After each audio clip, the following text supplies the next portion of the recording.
Talking about the individual, one of the things that I see holding people back is comfort. So it's easy to get life to a stage where it's not that bad, but it's not that good either. At least when you have a full-on breakdown, there's only one way to go, right? You're only going to go up from there.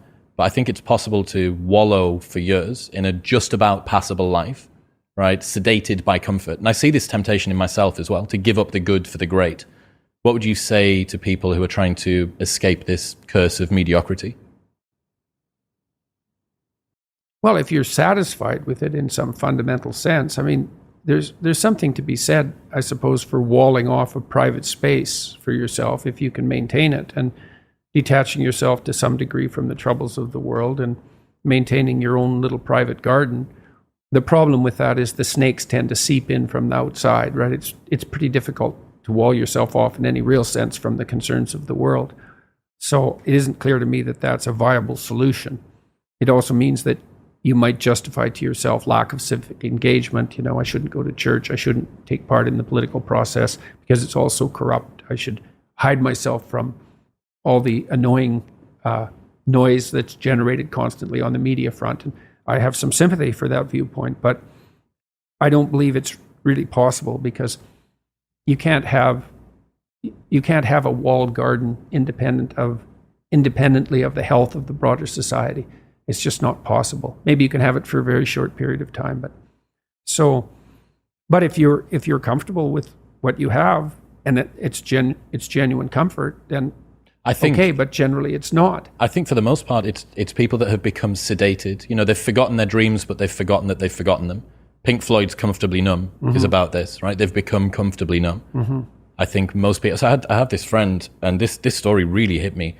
So during the pandemic, running a podcast, I was able to have the thing that I feel I'm good at, my artistic pursuit and outlet, that was available for me to continue. It was actually increased because I didn't have other stuff to do. And I have a friend that's a barber, and he got a job at a supermarket. Barbers shut down for a long period of time, and he got a job at a supermarket stacking shelves overnight. And I asked him, I was like, man, how are you finding the new job? This is a big change. He's like, well, do you know what it is? I actually don't mind the work. I don't mind the people that I work with. But man, I miss being good at something. Right. Well, dude, that hit me so hard. Right. I missed being good at something. Yeah. Well, people need the opportunity to be good at something. So then you might ask yourself, well, what's the best antidote to the discomfort of life? And you might say, well, it's comfort. And I suppose that's what you act out when you swaddle a baby. But a better antidote is something like adventure to excellence. And that's far better antidote to suffering than the mere absence of suffering. So, not to say that the mere absence of suffering, that's not nothing, you know. Stepping out of that sedation from comfort's difficult, though, especially if you've become routinized to it. Yeah, well, that's the difficulty of maturity. You know, the Freudians said very wisely that the good mother necessarily fails. What's that mean? It means she stops providing the comfort that insulates people against the need for adventure.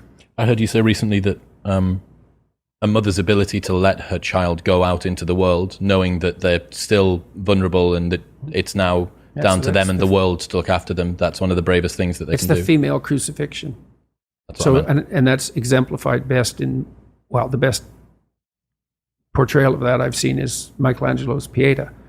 You know, it's a statue of Mary, and she has Christ's body on her, as an adult, on her lap, and he's broken and destroyed, and, you know, she's displaying that. And that's the bravery of a mother, to allow that to happen. But not only that, to facilitate it.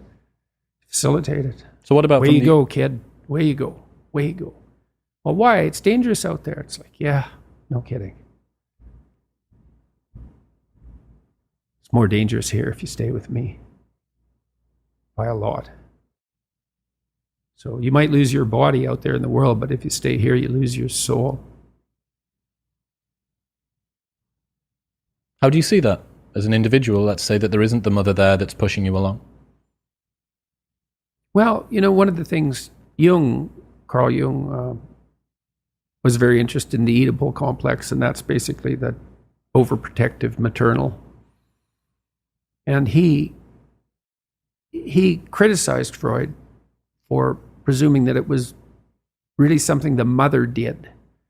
He said it's more relational than that. First of all, it would be something the father would allow to happen, assuming there was a father around. So let's not forget about the paternal contribution to allowing that to occur.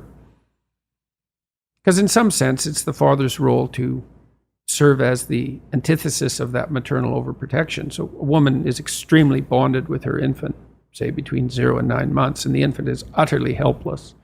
And so complete compassion and the provision of comfort is the only job that matters. And that's really the case. And then the woman has to switch gears to some degree. The mother has to switch gears as the child starts to become more mobile, fundamentally, and more independent. She has to let go of the infant, which is a real grieving process. And she has to start to facilitate this movement towards independence. But that's a hard shift. And so partly the role of the father in that is to be an advocate for the child's independence and to comfort the mother, to let her know that that degree of security provision is no longer necessary, but also to act as an advocate for the child's outgoing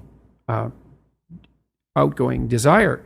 And so it's the Oedipal situation is not only the mother, it's also, say, the weak father, but then it's also the child. So you can imagine, because Jung believed that these negotiated agreements were relational.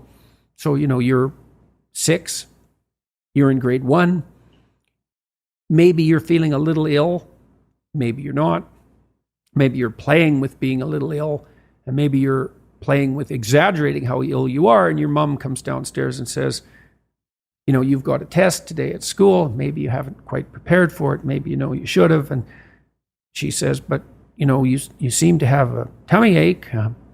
Maybe you're too sick to go to school. And the kid thinks, maybe I could just stay home and, mom could tuck me in and I wouldn't have to take that test and I wouldn't have to confront the world. And he says, yeah, mom, my stomach really hurts. And away we go. And the child has made a choice. And you think, well, that's a catastrophic choice. And you think, well, children shouldn't be held accountable for choices they make at that age. It's like, that child's soon going to be an adult that's going to make very similar decisions. The choice has consequences, and to be held accountable for that is to recognize purely that the choice has consequences and that it is a choice. Now, you could say, well, 95% of the blame is to be put on the mother, and maybe that's an overestimate. I think it probably is. But the child could say, Mom, you don't have to worry about me. I'm going to get up and go do this. And that's choice. And that's the right choice. So these are always chicken and egg problems, obviously, but that fleshes out the complexity of the situation. If you're being enticed down a pathological road, you can accept or reject the invitation. Now, some people are better at enticing and some people enforce it more harshly. And, there's all sorts of individual variability in situations like this. But just because you're offered the bait doesn't necessarily mean that you have to take it. So, and I'm not a determinist. I do believe that people have free will, whatever that means. That's a murky subject and it gets complicated the more you look at it, but whatever. It's still a good shorthand way of describing the fact that we seem to be cursed with responsibility for our own destiny, at least to some degree. What's happening, people? If you enjoyed that, then press here for the full, unedited episode. And don't forget to subscribe. Peace.